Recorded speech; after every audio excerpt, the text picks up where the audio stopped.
نشرح مبارکه سوره چې د قرآن عظیم الشان 94مه سوره ده په مکې معظمې کې را نازله شوې ده. 8 مبارک آیاتونه لري. تلاوت او پښتو ترجمه یې له لومړي آیت څخه اورئ. اعوذ بالله من الشیطان الرجیم.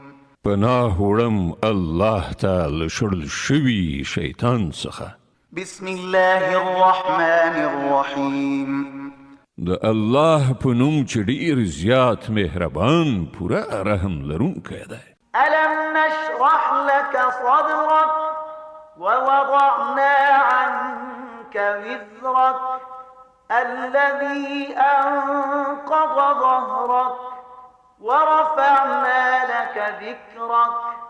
ای پیغمبره، آیا موږ ستا سینه ستا لپاره پراخه نه کړه او له تا څخه مو هغه پیټه ښکته کړ چې ستا ملا یې کږه کړې وه او ستا په خاطر مو ستا د یادېدو آوازه لوړه کړه. فإن مع العسر يسرا إن مع العسر يسرا.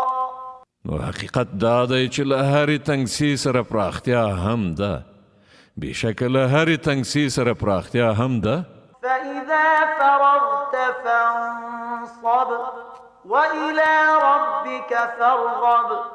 نو چې کله ته اوزګار یې نو په عبادت کې تکلیف باسه او د خپل پروردګار لوري ته په مینه مخه کوه. صدق الله العظیم. الله ستر رښتیا ویونکی دی.